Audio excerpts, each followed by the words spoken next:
Welcome to the Fretboard Journal podcast. I am your host, Jason Verlinde. As always, that is John Rauhaus playing in the background. Thank you for tuning in. Thank you for leaving me a review over on Apple Podcasts. It means the world to me.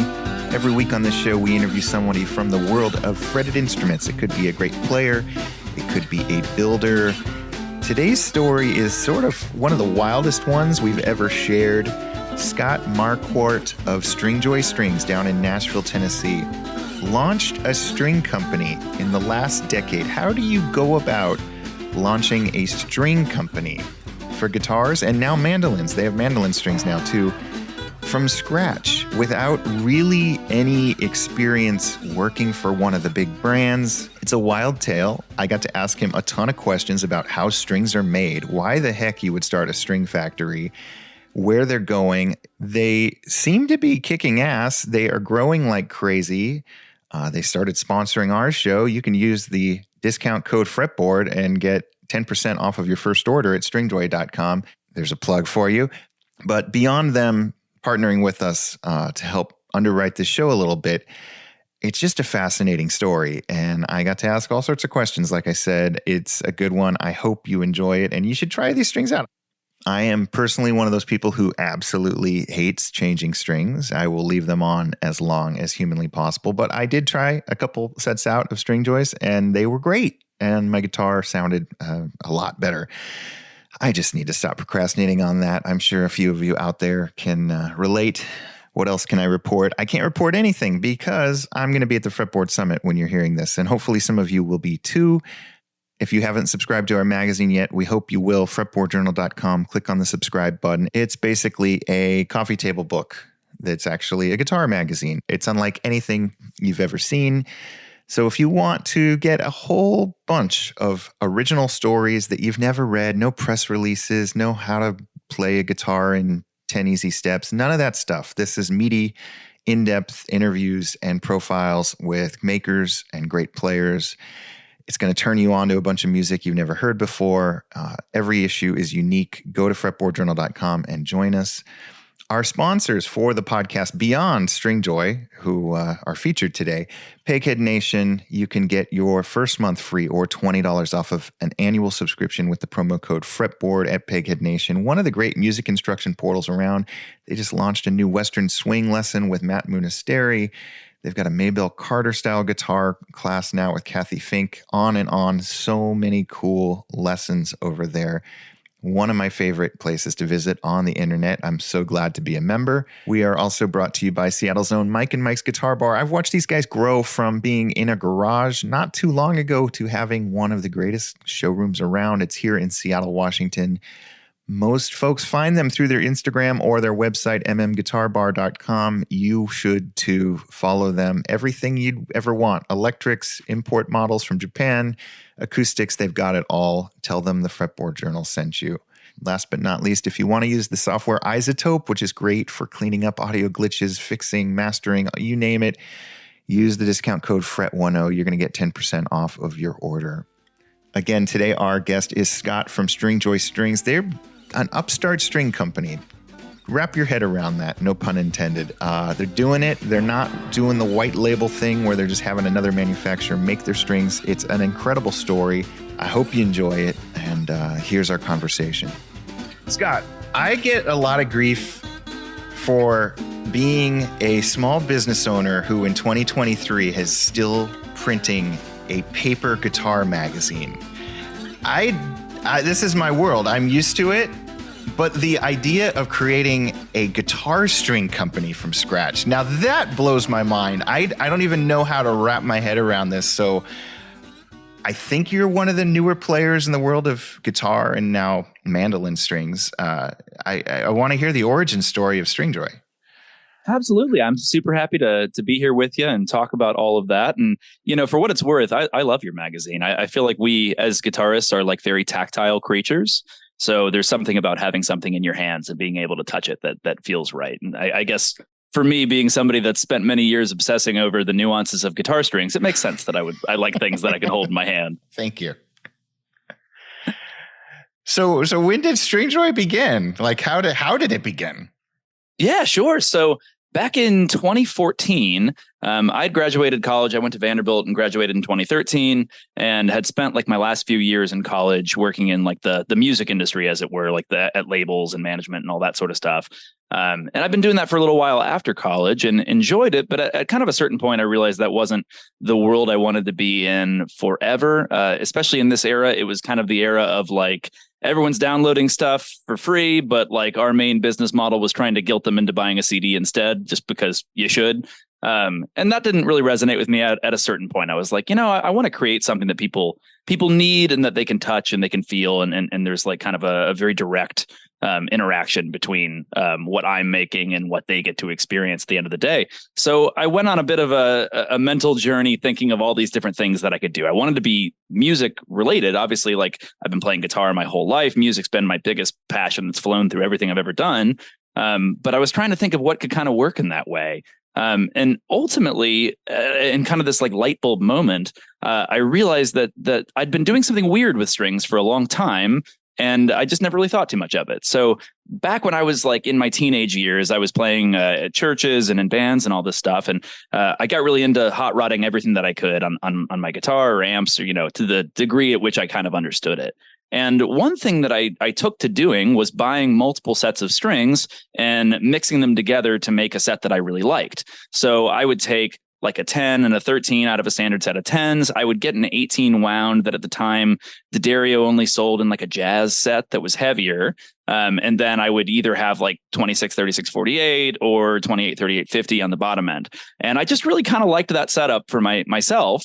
And I never really thought too much of it, except that it was kind of a pain in the butt. I would go to corner music here in Nashville during college and like kind of root through their single string rack. And a lot of times I'd have to mix like 2 or 3 different brands to find the gauges that I was looking for. And it was kind of a pain in the butt overall. And it occurred to me, I'm doing this weird thing. I wonder if any other, total weirdos out there are doing the same thing that I am. And I wonder if I can make it a little bit easier for them. So I came up with the idea of Stringjoy initially as a like, hey, you've been playing these standard gauges, but maybe there's something that works a little bit more for you. And initially I was like, hey, if you play in DADGAD or open tuning or drop C, drop B, I'm like a perfect fit. I'll draw up a set just for you, and I'll kind of coil it and package it, and you'll have your set with your name on it that you can play that works for just you. So in the early days, I was bartending to kind of make ends meet, and I started Stringjoy in this house I was living in. I was living with 5 other guys, in kind of your usual early 20s, the cheapest way we could possibly live house. And up in the attic, I set everything up, and I found a guitar string manufacturer that was willing to make me like 12 of every single gauge of string that I wanted. And I just have them in these tubes. And when I sold a set, which was not all that often, I would coil them up and package them together and send them out to people just kind of on my own out of the attic of this house. So kind of quickly there, I started to get some sales. And in our second month, I did about $2,000 in sales, which is like not, an enormous sum. But to me at the time, taking home $100 a night bartending, I was like, well, shoot, maybe there's something here. Maybe I can really kind of push at this and do it. So I did. And I kept bartending and serving and finding other ways to make money for the first like 4 or 5 years while I was doing this. But I got pretty serious about it. And one thing that started to happen pretty quickly when I get into something, I really, really get into it and I research every possible nuance to things. So I started looking at core to cover ratios, which is basically the thickness of the core wire that you use versus the thickness of wrap wire that you use to make the same gauge, and started comparing brands and measuring, see what core to cover ratios they use. And after a while, I was calling up this guy that was making my early strings. And I was like, hey, I want these, but this time on these 36s, I want you to use a 15 core instead of a 16 core, because I think that's going to work well for what I'm doing for some guys. And he only tolerated this for a little while before he called me one day and said, I'm selling you 2 winding machines and you are going to never call me ever again. So I took him up on that. It was obviously a dream to be able to make strings, but I never really had money. I didn't come from money, or, I was just kind of had the money I had left over from bartending and paying rent. So I figured out how to get an SBA loan to be able to purchase those winding machines and be able to buy some wire and get a larger shop that I needed to be able to run them in, not in the attic of my house.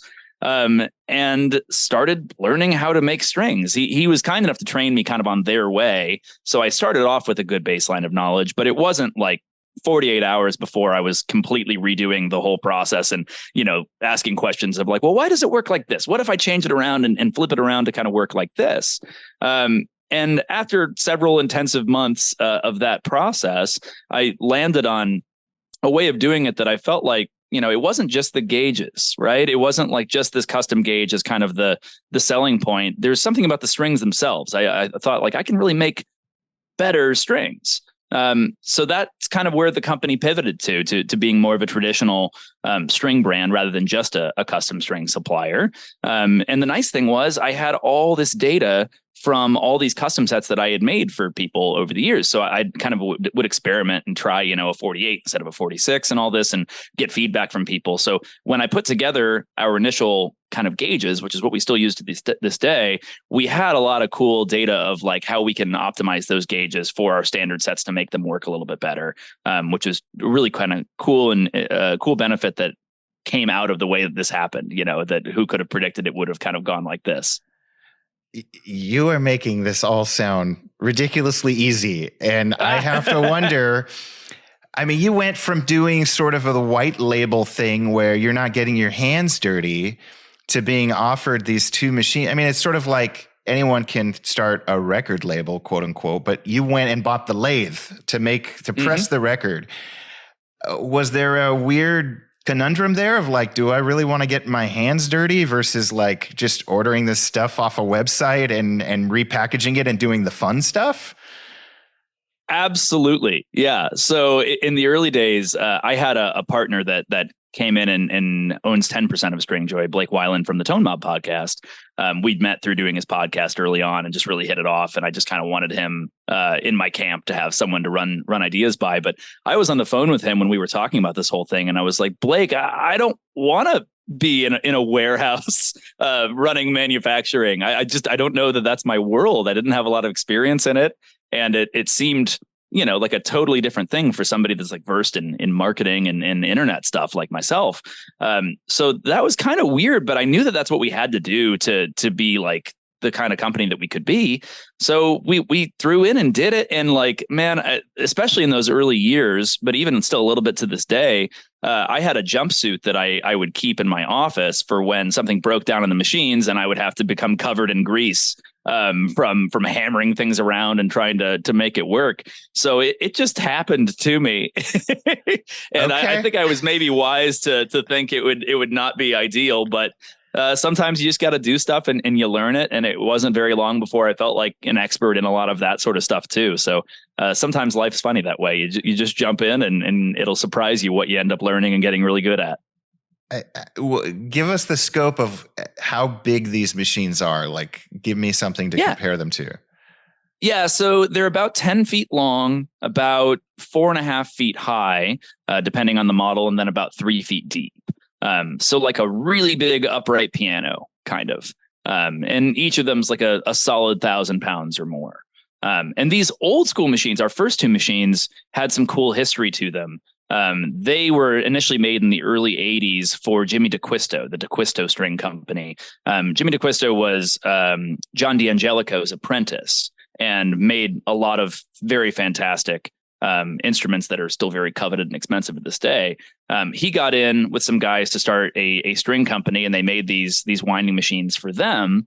And that's what ended up, kind of coming into my hands. And what was cool about those is those early machines are like entirely mechanical. It's a gearbox that controls how we wind things.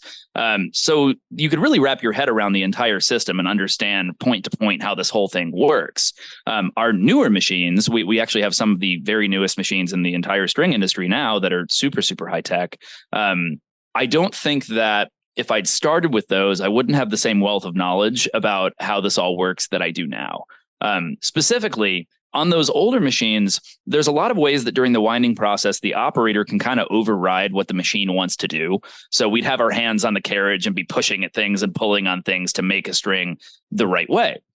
When we got our first of kind of our newer series of machines in, in the early days, we couldn't make strings that were as good as the strings that we could make on the older style machines. We could program everything, and once it was programmed, it would do that thing consistently. But it was really difficult to program all of these little nuanced adjustments that you would think to make in the course of making a string that you have to think about ahead of time for the machine to be able to do.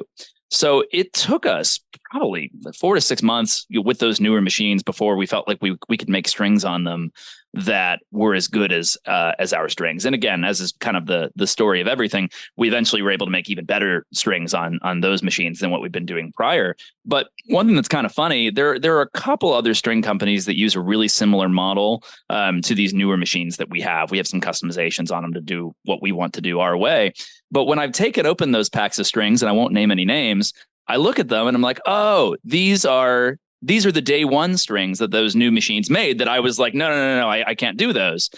And again, the thing that I'm getting at there is that learning on those old machines where we could be so involved in the process is what really helped shape our strings. Whereas some of the other companies that just got these newer machines, they open up the menu, punch in the wrap wire size, and then let it go. And didn't really, have that wealth of knowledge to think about all those little things that you want the machine to be able to do. They just kind of treated it like, yeah, you punch in the thing and then it's automatic and it does it from there. Yeah. No, hearing you talk about the tension, it's almost like a pickup winder knows to overwound a pickup or whatever. I can wrap my head around that. So these machines, these new ones, are these made for a variety of applications and guitar string users or guitar string manufacturers just employ them, or are they actually made just for guitar strings? So these are made just for guitar strings. In the old way back days, mid 20th century, a lot of the machines people were using were modified sewing machines, or in some cases modified lathes. But these days, these are purpose built, and that actually started in the U.S. back in the 1950s and 60s. A family called the Vinci Guerras, they went by Vinci for short, came here, and I was told they were originally pasta makers in Italy. And when they got to the U.S., they got into making guitar string winding machines. And I guess that's maybe similar to something that you might do with pasta. And that's kind of what kickstarted the boom of guitar string brands that happened in the 60s when you had GHS coming around. And later, D'Addario wasn't until the 70s, but Darko, the predecessor to D'Addario, was coming around at that time. And then later, Ernie Ball, once they started making their strings a little bit later on from that. It wasn't until there was kind of a purpose-built machine that all these different brands kind of popped up, because in the early days, it was just a lot harder to kind of build what machinery you needed to be able to do it. And that lineage, those original machines, are actually in the same lineage of the machines that we use now. It's been handed over from a few families to a few other families. But our modern machines have the same kind of general principles as our older machines, just with a lot more bells and whistles these days. And there are, if you believe it, there's a couple different companies over the years that have made different guitar string winding machines, and they have different approaches to how they do things. So they make very different strings. We, a couple of years ago, purchased the remainder of the Dean Markley factory that came with a bunch of different machines of a totally different style than what we have. And I hated those machines. They're gone now, but they just don't make good strings. They do the thing, but at the end of the day, they don't make strings that I like. And they're gone to some new upstart string company, or do they just go to scrap heap? They're scrapped. Yeah, we took a lot of parts off of them and made them work for what we could. But yeah, they're gone now. Okay, this whole world is so fascinating to me. Yeah, I wasn't going to mention it until you did, but as you were describing, different gauges and how to make strings, it reminded me.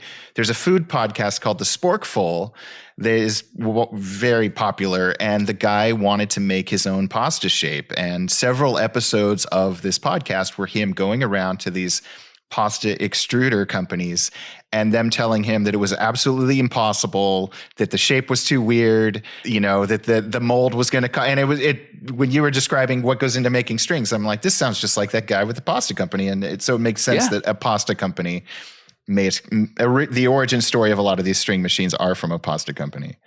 Well, and that's funny that you mentioned that too, because going back to what I was talking about not in those early days wanting to get into manufacturing, at the end of the day, at least as far as I believe, it's really difficult to really own the product and make it exactly what you want it to be if you don't understand the base level manufacturing. And a lot of businesses run that way. They say, hey, here's our design. Somebody else makes it and they have no idea how it happens. But for me, when it's something as nuanced as like a guitar string or even a guitar, if you're not making it, it's really difficult to get that product to be what you want it to be. Yeah. So you alluded to a little bit of the secret sauce of Stringjoy. You're experimenting with, the thickness of cores and doing, thinking about things maybe differently than some of the other companies are. What does the company look like right now? How many people are building strings while you and I are talking? Yeah, so there's 25 total employees, which is a mixture of string winding and assembly and fulfillment and some sales and customer service. And what's kind of interesting is we were actually about this size when we were maybe 40% smaller than we are right now. And more recently, we've been able to find a lot of efficiency, which we've been kind of forced to. One really nice advantage of where we've been is with prices going up all around, the world on every different product that you can. For us, it's been a real focus to try to be able to keep our pricing where it is. We started out as a more premium option than pretty much any string out there. And in the time since, a lot of other brands have kind of crept up, and we like that. We want our strings to be more and more accessible over time.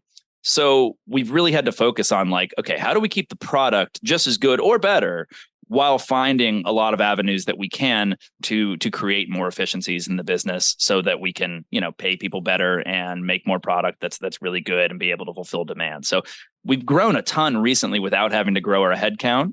But we're always, it's always a little bit of an ebb and flow. You need a little bit of both. Yeah, that's incredible. I had no idea how big you were. And you're right in Nashville. Mm-hmm. We are indeed. You guys do coated strings. You guys do the Foxwood. I've used the Foxwoods. They're great. Yeah. Is that a whole different set of machinery, or do you have to figure that out on your own? Can you just order a coated string thingy? Yeah. Good question. So the way that we're able to do it, because we're coating our wire rather than the finished string, we're able to run that coated wire in a very similar way to how we run our uncoated wire. So it runs on the same machines with a lot of same principles. Sometimes there's a few nuances to it because it's slipperier and has some slightly different properties. But yeah, for us, when I was getting into wanting to make a coated string, I didn't forever, and we always had requests. And I just personally don't love the more traditional style of coated string where it's coated over the top of the string. That's where you get the really kind of smooth bar feeling strings, which some people like, and that's fine. But for me, filling in those gaps between the winding with like a PTFE, sort of a non-stick skillet coating, which is what most of that stuff is, it just doesn't feel like a guitar string, and it doesn't sound like a guitar string. To me, it sounds kind of plasticky. So when I was making coated strings, I was very intent on how do I make a string that's going to largely feel and sound like an uncoated string. And what we ended up finding, the coating that we went with, not only does it feel a lot like an uncoated string, there's slightly more slickness, but it actually has even more brightness than an uncoated string, which is really rare in the coated string world. So that kind of landed on something where I was like, okay, I can put my name on this and put this out into the universe as a coated string for people that don't like coated strings. And again, I know some people love that thicker coating, and that's okay. There's brands that's kind of their specialty. But for us, that's not really like how we saw it kind of fitting into what our ethos is here. Yeah. And so is that a completely different kind of coating than what you see on most coated strings? Yeah, it's all there's a variety of different coatings that exist kind of in the market, from like treatments like a clear tone to Elixir style PTFE. Elixir is a division of WL Gore that makes Gore-Tex. So it's kind of that same approach, but to guitar strings. So yeah, there's a lot of different ways to do it. But ultimately what we kind of settled on, and ultimately a lot of the little nuances of what make our coated string a brighter coated string come down to really small variations in how we're actually running the thing, whether that's core to cover ratios, like I alluded to earlier, or what we coat, what we don't coat. There's a lot of considerations like that kind of come out with what the string will eventually be. This is all like so dark arts for me. So somewhere in your facility, raw string coating is getting coated. Not here. So we're able to subcontract that out, which is generally a fairly good move. To me personally, I have never liked the idea of like chemical manufacturing. That's what I was wondering. Is there like guys in hazmat suits behind you? Yeah. And maybe at some point it'll make sense at a scale to kind of bring that in house. But for me personally, like I just there's a whole lot of considerations for a business around safety and around a lot of that I just have wanted to push off as long as I can, getting into doing stuff like that. You guys started out as one of the more eclectic business models. It was you hand packaging custom gauge strings that were not readily available in the market easily. Is there one clear packet of Stringjoy strings that outsells all the others right now? Yeah. So our 10 to 48 signatures are still our biggest seller, and they have been ever since we really released them.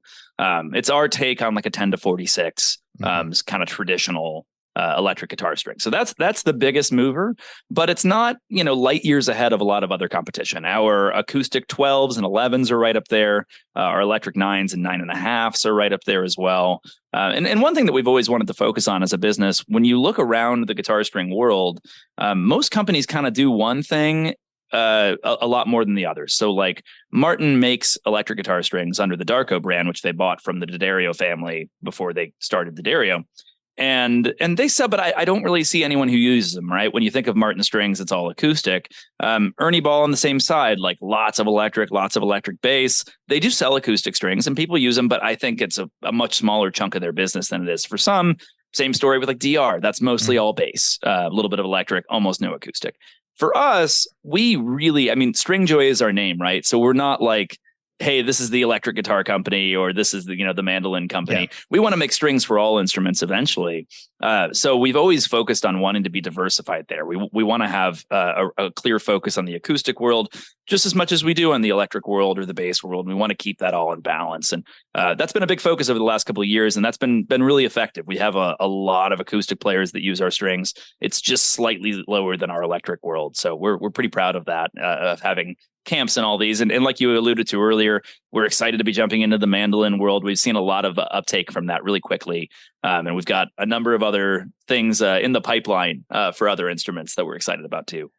How do you know, we're going to get to mandolins because this is the Fretboard Journal and we cover mandolins, but how do you know when you've nailed it in terms of a string design? I mean, there's an infinite number of, let's just say, flat top acoustic guitars as one example, that are all braced differently, all of different vintages, all need something slightly or different, maybe on the string front, maybe not.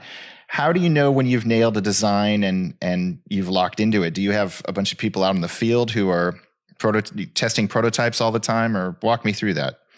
Yeah, that is an excellent question. So most companies, the way they'll kind of do it, they have internal R&D, but they lean really heavily on, several hundred or thousand artists that will try things out, provide feedback, and they kind of know it's dialed when that process is done. That's not how we do it. And I know this is a little bit unconventional, but I kind of run it like I'm the head chef here, and it's good when I'm proud of it. And that's when it kind of works. And there's a reason why I think that that's a smart move.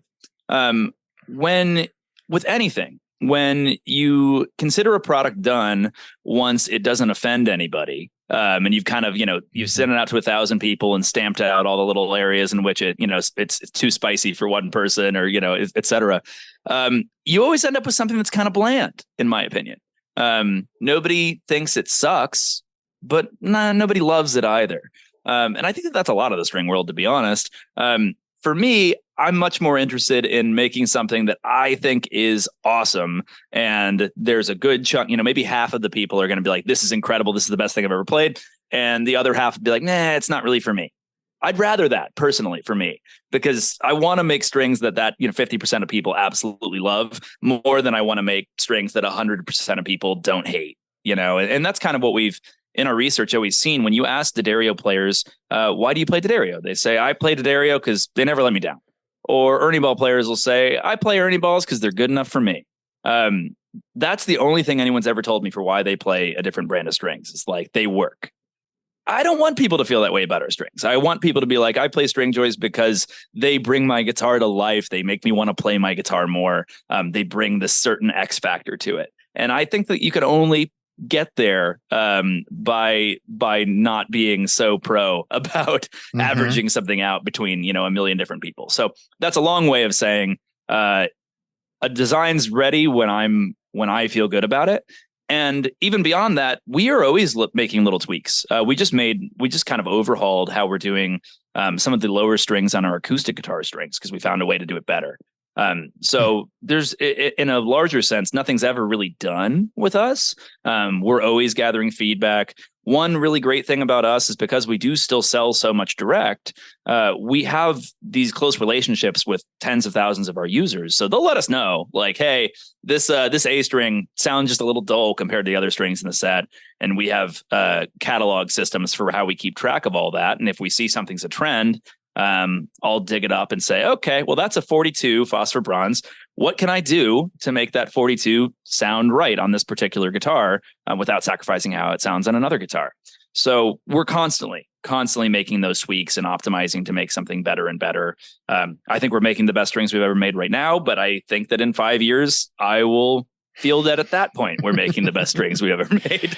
Do you also have the fun of dealing with raw materials that sometimes are changing? I know a lot of like acoustic guitar makers, like there'll be a bad batch of glue and just binding will come off or whatever, and then they have to, figure out what batch that was. Yeah, absolutely. Wire itself can vary a lot from run to run and from company to company. And there's really kind of like, there's both the question of where the wire initially came from, as well as who is drawing the wire down to the size and spec that you need. So there's definitely a lot of work always happening on that front. We get wire all the time that isn't good enough for us. We have large scrap ins for wire that doesn't really work out for us. And a lot of times, some of the wire drawers will play ball with us. Some of them are like, oh, well, I just sent that same lot to, X string company and they haven't complained about it. I'm like, yeah, but that's them. Mm-hmm. Mm-hmm. So it definitely is a big factor in what makes a finished guitar string good. You use the chef analogy, so I gotta ask, like, what are the characteristics of the Stringjoy experience? Like, what are you going for?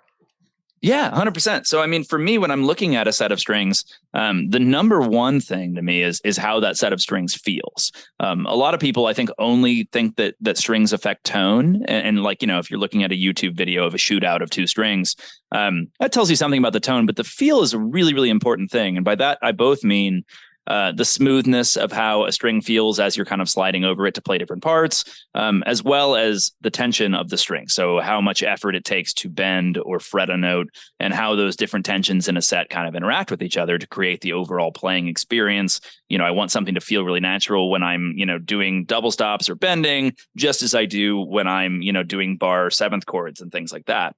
So that's the first thing that I look for. I want a set of strings that's going to play and feel really, really effortless. I think a lot of players, and I could ramble about this for too long, so you can cut me off if you want. Go ahead. A lot of players have gotten used to these little things on their guitar strings that we can do better. So a good example is, you take a telly, put a set of 10 to 46s on it. That low E string, you can almost always bend it all the way around to like the back half of the neck. Mm-hmm. I play tellies and I always, with that, lower radius, would just like kind of pull that low E string right off the fretboard. That's because the 46 doesn't balance very well with a 26 and a 36. It's got quite a bit less tension. Having a 48 pulls it into balance with those other strings and makes that all a little bit more natural. But the thing is, guitarists, our brains are very sophisticated. So in these small ways, your brain is always calculating, okay, my low E string has less tension. So I need to think about that when I'm going to fret that note or bend that note. And same thing with your B and your G. It's usually a lot easier to bend the B string up to a whole step than it is the G string. And that is the same story. It's just an imbalance of tension. So for us, I want to make a set of strings that you don't have to make those calculations in your brain, because every string frets and bends with the same amount of force. And it's a subtle change, but why work so hard when you can have every string respond the same as the string next to it? Anyway, that was a whole kind of tangent on that. To continue with your question, feels number one for me. After that is tone. For me, I look for a set of strings to have a different kind of tonal character depending on the alloy and depending on the instrument that it's going on. But typically what I tend to kind of gravitate towards is having a full bottom end, as well as like a nice mid-range character and a crisp top end. I want strings to be a little bit more balanced. A lot of other companies make strings that sound naturally kind of like a tube screamer does. Like they've got all their character up in the mids and not a lot of information on the top and the bottom. My belief, and this goes back to when I was recording bands and working in studio stuff, is that you want the closer you get to the source, you want the most kind of balanced information available, because I can always cut lows out or cut highs out in my pedals or EQ or my amp or the mic or the actual in the box EQ. So you want your strings to give you all those options, and then you can kind of carve out from there what you want. Very difficult to add bass when it doesn't exist, but it's pretty easy to kind of scoop that around to create your sound if you've got all that information in the set. So yeah, I could probably like give you a 45-minute answer to the question of everything I look for in strings, but those are kind of the top Every two. time you answer, I have more questions. Are you at the point where there's like computer modeling involved in terms of what will happen if you change the formula a tiny bit? We've done some of that. Yeah. My best friend in the world got his PhD. We went to Vanderbilt together, and he got his PhD from there. And on his PhD project, worked with me on guitar strings and on building systems that would model the tone of a change in core wire or wrap material in the computer, which is kind of fun and a useful tool to extract some data from. At the end of the day, for me, though, I think like the truth is in what you hear with your ears and feel with your hands, more than it always is, in like a simulation on the computer. Mm-hmm. You're obviously a savvy business person. I have to think the biggest struggle of any string manufacturer is just guitar strings are one of those things, and you talked about it, where you tend to use what either came on your guitar when you first bought it or what you've been using for like 10 plus years. And if it ain't broke, don't fix it. I can't think of too many other things in the world of consumer goods. I mean, I guess I'm not a cigarette smoker, but I think most cigarette smokers like stick to one brand their entire life. I can't think of too many other consumer goods where people are so tradition based. You must hit your head against the wall about that every single day. Well, excuse me. It is a blessing and a curse, to be honest. Like, it makes it more difficult to get somebody to try a new brand. But at the same time, once they've tried it and they like it and they see it, you get all the benefits of that loyalty on the back end. So I consider there to be some good that comes from it and some bad that comes from it. In the early days, we always heard, it was really hard to get people to want to change brands, but that's gotten easier and easier. And I think a lot of that's just, having hundreds of thousands of Stringjoy players out there, like speaking the gospel of what these strings have done for them, really, really kind of softens that. What we always hear from people when we're out in the wild or at NAMM or something, either they'll be like, oh, I play your strings and I love them. Or we'll hear like, I hear great things about these. I haven't tried them yet, but I just keep hearing amazing things. So the truth is, for me, I think like with products like that, the thing is you have to do something actually different. It's hard to get any headway if you are just putting a new brand name on the label. But if there's some truth in it and you can really, really tell the difference, then that helps a lot, because there's a lot of stuff in our industry where it's what we call private label. And like I said, like kind of in the early days, I was doing that, though at least the gauges were different. Yeah. But a lot of companies just slap their logo on top of sets that, you could buy under 10 different brand names. And yeah, that's a real tough road to hoe, because the only way that anybody's going to tell a difference in your strings is the placebo effect. So you're literally just like banking on how many people can you get to think, yeah, that's probably better. Not to mention, usually you're selling it for a much higher price. So totally. Yeah, it's a weird thing in the string world overall, but I think that ours are different enough that there's some proof in the pudding when you do give them a try. How many, by your estimate, actual guitar string makers are operating right now on like a full-time basis, not just some guy in a basement? Yeah, no, I can definitely speak to that. So in the US right now, and I usually have to think of this geographically. Yeah. So in the Northeast, you've got D'Addario, DR, and Labella, which is also Iomari is like their official business name. As you move into the middle of the country, SIT Strings in Akron, us down here in Nashville. In Michigan, you've got GHS. obviously, that have been in Battle Creek for a very, very long time. Mhm. As you move west, there's Kurt Mangan in Colorado, though he's just like him and one or two other guys, so not a very big operation. And then on the West Coast, you've got Dunlop, Black Diamond, and Ernie Ball. And I missed Cleartone. Cleartone in Utah is also doing it. I believe, and maybe there's one person I'm kind of forgetting, but that is all of the like electric and acoustic guitar string companies that make strings. There's also like Augustine up in New York that does make classical strings and some electric and acoustic as well. So there's more than people think of, for sure. But fewer than there are brands, or certainly fewer manufacturers than brands. Do you guys talk to each other? Because like you're sharing machinery from the same manufacturer, or is it like not really? Yeah, the string world's an interesting one. I think we all probably like have some friends in it and some not friends in it. Okay. On the whole, it is not the most friendly of fraternities. Okay. We mostly don't have like a lot of buds. But that said, like we do talk and help them out. I just got the machines that I talked about, the newer ones. I got one of those from another company that was like, hey, we saw you were using these, so we tried it, but we couldn't figure it out. Do you want it? I was like, yeah. And they told me, they were like, here's to all of us that aren't D'Addario. Okay. So there's a little bit of camaraderie as far as that goes. And I've got some friends at a few of those companies, and some other ones, it can be very acrimonious, so some of the big guys can be very litigious and threatening around their kind of territory. So just depends. Every company's a little bit different. The dark, seedy world of string manufacturing. I had no idea. It'd be the new Netflix special. You guys just got into mandolin strings. What was that about? I can't.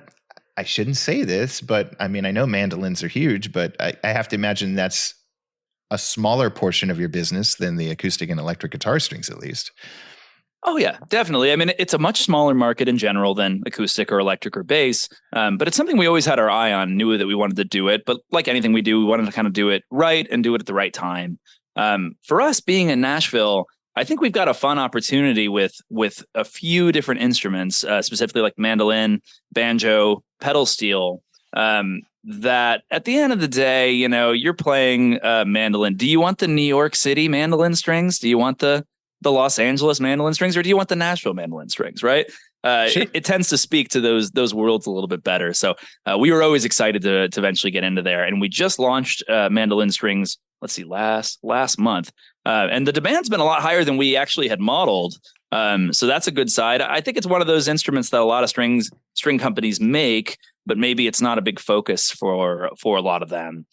So it's an interesting opportunity, like always, for us to really zero in and focus on it and care about what we're doing there and potentially eat up quite a bit of market share in that particular world. So the really nice thing is I got a mandolin when I was 15 for Christmas. I asked for it and my mom got it for me. And as soon as I got it, I liked the sound of mandolin, but my fingers just never really fit on the fretboard in quite the right way. Mm-hmm. Maybe I'm just too much of a brute with my left hand, but I never really played it. And my mother brings that up like every 3 months. She's like, have you played that mandolin? I'm like, no, I have it. I still have it in my office.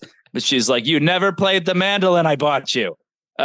So finally, I was able to tell her that I used that very mandolin in figuring out these mandolin strings. And she still didn't really let me off the hook. She was like, well, it's about time. So that was the real saving grace. Your mom sounds like John Mulaney.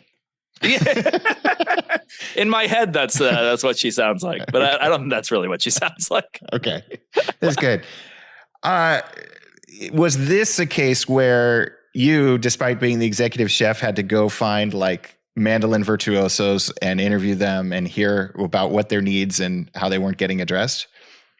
Yes, because it's a little bit outside of my wheelhouse on this one, I leaned into some people a lot more than otherwise. What we actually kind of found that made it a little bit weird on the artist side was several different mandolin players we were talking with, and we gave them some sets to try. And we actually didn't have any notes, which was nice because we basically did mandolin strings are nice. They're wound very similar to an acoustic guitar string. Okay. So we were able to kind of apply a lot of that inborn knowledge to them. But we got a lot of compliments from some like serious mandolin players. The weird thing that we found out is that all of those guys, for whatever reason, play like 15 instruments. And so they were like, I love your mandolin strings, but I'm with, X company and they give me strings for my fiddle and my banjo and my ukulele and my, mandocello and all this sort of stuff. And I'm like, oh, okay. Okay. Well, we'll catch up in the future when we can, be a better fit in terms of having all of those instruments available, which is in our sights, but it'll take a little while to get to mandocello and such. Got it. Yeah. I mean, I have to imagine a lot of artists who say they're playing one brand of strings as an endorsement deal are actually playing other strings. Yeah, that happens a lot. And it also happens a lot because of techs. We have a ton of different techs that use our strings regardless of what an artist is sponsored with. Okay, yeah. Because at the end of the day, and they always say to me, they're like, my job is for that guitar to play great. It needs to stay in tune. It needs to not have a broken string, and it needs to intonate well and sound really good. And if it doesn't do any of those things, I'm going to get fired. So they might tell me, hey, I've got an Ernie Ball sponsorship, but I don't want to get fired. So and a lot of those guys will buy our strings direct and put them on those guitars, which is cool. But yeah, that definitely happens quite a bit, as you could imagine. Yeah. So to go back to the mandolin strings, just because it's probably the freshest in your mind, because you just launched it last month, like how long was that process of, I think we should get into the mandolin market? Then did you go buy every set of mandolin strings currently on the shelf of a store and try them all out? Like walk us through the whole R&D process of that. Yeah, definitely. So that one was a little shorter than some. So we've got like flat wound bass, which we can talk about later. Yeah. Has been like a multi-year process. But for mandolin, my process generally, I'm always trying strings. Like I have dozens of every brand of strings lying around my office that I'm always putting on. So I started by trying a bunch of different strings that I can get my hands on. And then I will usually measure the core wire. And there's ways of determining the wrap wire. It's a little bit trickier. And keep a bunch of different notes about what I liked, what I didn't like. And once I kind of have that kind of full idea, I'll usually have a kind of a general concept of what I want to do. And then we'll start making some stuff ourselves and then evaluating the stuff that we make and making tweaks from there. Because again, like I said earlier, just because I kind of have an idea of how I think this should flow doesn't always mean that it has like a perfect application once you actually start making them. So from that point, we'll make stuff. And then, once I like feel like all those little hitches are stamped out and I have a product that I love, then a lot of times, like with mandolin, we'll send it out to people to test. But like I said, it's a little bit more, not to keep going back to the chef metaphor, but it's like, I'm only going to put a plate in front of you that I feel really good about. I'm mostly expecting you to just nod and tell me it's great. All right. Unless, so you do it though, because you never know if there's something that you're not thinking about. And the hard thing with strings is that they could go on any instrument. Yeah. Acoustic guitar strings sound really different on a Gibson or a Martin or a Taylor, or anything else. So that's always a consideration too, is, we'll find out, like with our acoustic strings, like, hey, there's this like weird thing with the A strings. It's a wolf tone, but it only happens on this particular model of Taylor. And we're like, oh crap. Okay. We've got to figure that out without making it not sound great on all the other stuff too. How do you do that? I mean, that's a whole universe unto itself. Like you've got to make sure that you fix that wolf tone, but then that it doesn't creep up on other models because you just modified what worked mostly. Yep. It's not all that easy. It usually comes down to subtle tweaks is what you're looking for, in order to get it kind of to work right. How many, just to go back to mandolin, how many different mandolins did you try your strings out on before you handed it off to artists and said, like, give me your feedback? Yeah, so not as many because I don't have like a big mandolin collections. I was able to borrow an F style and then I have an A style. So I was kind of using those most crucially to kind of understand them. And I've not thus far found the same hitches in mandolin versus, something like an acoustic guitar in terms of like one sort of thing will work. Maybe that's because there's fewer manufacturers of mandolins, or maybe they're just like a little bit more, they more closely resemble one another. In general, there's not like, 72 different types of mandolins the way there are like acoustic guitars and electric guitars. So that's that. But maybe you never know. I mean, like that stuff will be emergent down the line when we'll have somebody that's like, hey, I have this 1930s Gibson and it does like they're really good, but there's this one weird thing. And then we'll kind of adapt from there. So there could be some of that coming, but we haven't heard anything yet.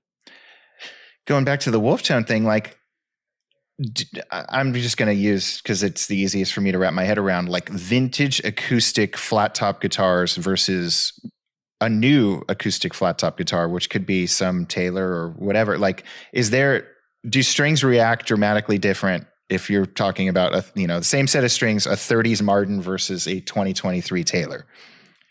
Yeah, definitely. I mean, and one thing always to consider with those older guitars is, when they designed those Martins, for example, like they were digging into the thickness of every of the top and every single shape in that guitar to make it sound right. And when they did that, phosphor bronze strings didn't exist.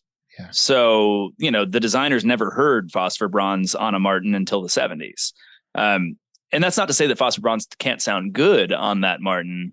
But at the end of the day, if you want to hear what they were hearing when they were designing that guitar, it's 80-20 bronze, or in some cases like Manel.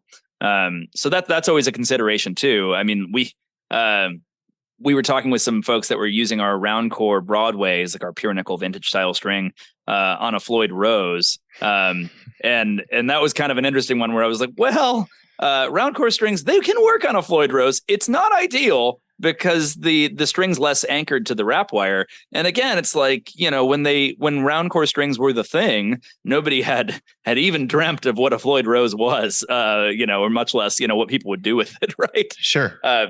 So there's kind of a lot of that going on too across the history of instruments. Yeah. You alluded to your flat wound bass strings being a real pain in the ass, at least to develop. And you don't have flat wounds for guitar yet, right? Not yet. Those will come after flat wound bass, and flat wound bass is fairly imminent at this point. Okay.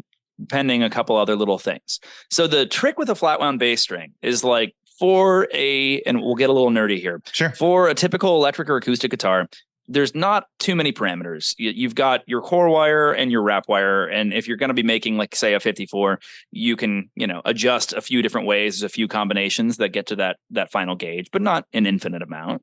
And then, of course, it's the winding process, how the wrap wire is applied, the tension and all that.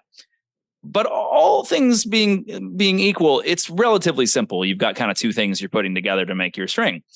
As you get to bass strings, or especially flat wound bass strings, it gets a lot more complex. Specifically, if you're making like a 130, like the low B string of a 5-string bass on a flat wound, for a flat wound set, here is what you would do.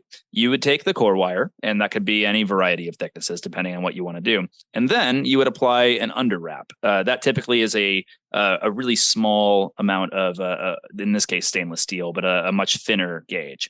So you wind that, and then you stop it at a certain point, and then you adjust and you take another under wrap that's a little bit larger than that, and you change the direction that the core wire spins at, and you wind that over top. And in some cases, you might add a third wrap over top of that, again, spinning the opposite direction. Now, for flat wounds, not only do you do that, then for the low B, you're going to typically grind off a little bit of that outer wrap, which is either your second or third wrap, to smooth out the surface a little bit. And you can grind any amount that you want to. That's totally a parameter that you can tweak as well. Then you put it on a flat wire winding machine itself. And so you wind over top of all those different round wound layers with a flat wire.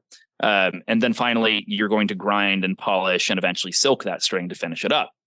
So the total number of parameters that we can tweak here, in addition to the usual tension and angle and all that sort of stuff, is the thickness of the core, the thickness of the first wrap, thickness of the second wrap, thickness of the third wrap, how much you want to grind before the final flat wrap, and then the actual flat wrap itself. And flat wire is even more of a pain in the butt, because on a typical round wire, you have one dimension. It's a circle. So, a 19-inch or a 0.019-inch diameter round is not that all the way around. But for flat, you've got the thickness and the width of the flat wire. And you can tweak both of those in any variety of ways. And then, of course, it's how you want to polish it, what sort of grit you want to use in that whole process. So there's no way we could ever explore every possible permutation of all of those different factors.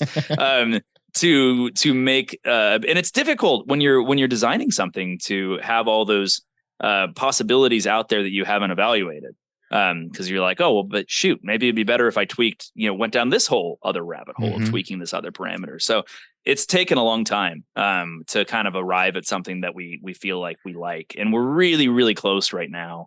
I'm sure there'll be some other little tweaks, but we're about to start actually running them in volume, which will be really exciting. But yes, they've been what one man would say is a pain in the ass, another might say is a labor of love.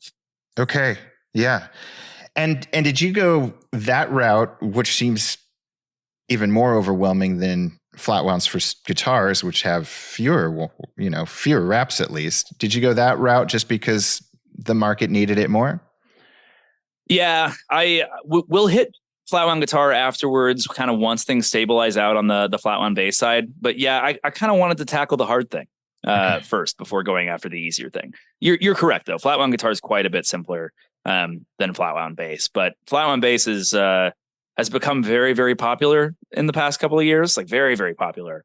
It used to be 1/10 the size of regular round wound, and it's gotten probably quite a bit bigger than that.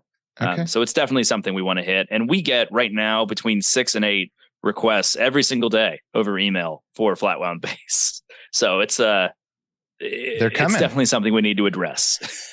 Yeah. Wow. This world has been utterly fascinating to hear about. I want to hear more one day about all the rivalries, maybe at a NAMM show after a beer or two. Cause I where I come from, most of the guitar makers are pretty kumbaya with each other, except for a couple manufacturers. Speaking of manufacturers, though, you do serve. You are like the OEM string for a bunch of luthiers, right?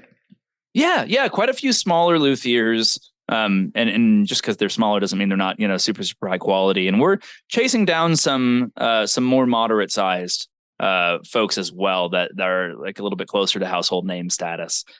So that's definitely an exciting thing for us. We've rather intentionally pumped the brakes on going after, some of the big guys, or else, every string we ever make would be going on one of those guitars. But it's definitely a fun thing. And to be honest, most of the luthiers, we've never really gone after them intentionally. They've just kind of come to us and they're like, hey, this is what I'm using. Or a player brought these in, for a guitar that I was building for them and I loved them, so I want to use those. So those have all been very cool. And probably our biggest partner in that world right now is Novo, right here in town. So Novo Guitars is just down the street from us. So that's awesome to be able to be on all those instruments. I mean, I wouldn't want something coming out of the south side of Nashville to come with any other strings than ours. Though I guess that's also Gibson. So yeah. Well, we got Novo. Those we don't do yet. Yeah, we got Novo in the new Fretboard Journal, so that's cool. Check that box. Awesome. And I know you service Grez, who sponsors a bunch of our podcasts. So yeah. Oh, Barry's great. Yeah, I absolutely love his instruments. I've been choking back the desire to buy one of his short scale basses for quite some time. Yeah. Scott, you've got quite the empire. Is there anything we didn't cover? That's kind of the meat of it. The other thing we've been working on a lot more lately, we purchased a majority stake in a company called Gun Street Wiring Shop that makes wiring harnesses and pickups. So that's been a really fun one for me. Sean, who runs that, we've been friends for a long time. He's got a brilliant brain on him, and I kind of saw that company was where we were, back in the old days when I was in my attic. But that he had a lot of passion and a lot of capability. So we partnered up on that, and I've been having a lot of fun taking a step back in time and working on a much smaller business. But I like those early days too, where the problems can have, myriad solutions, and there's still opportunities for just huge home runs on something really, really simple. So that's been really fun. The cool news over there, we just launched a new pickup called the Burnside. That is a very cool humbucker size single coil pickup that has incredible noise reduction through this very novel trick of basically building a Faraday cage under the pickup. So that's been keeping my juices flowing on the weekends and in the evenings when I leave my job at Stringjoy and want something else to think about in the business world.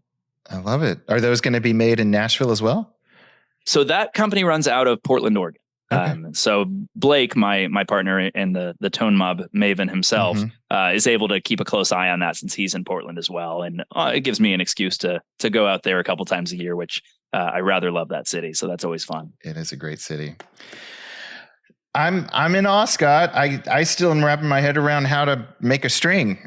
You illustrated it beautifully, but I still can't believe how quickly you've grown in a relatively short amount of time. And the products are fantastic. I'm more in awe of just like I said, this industry is pretty traditional when it comes to strings. Yeah.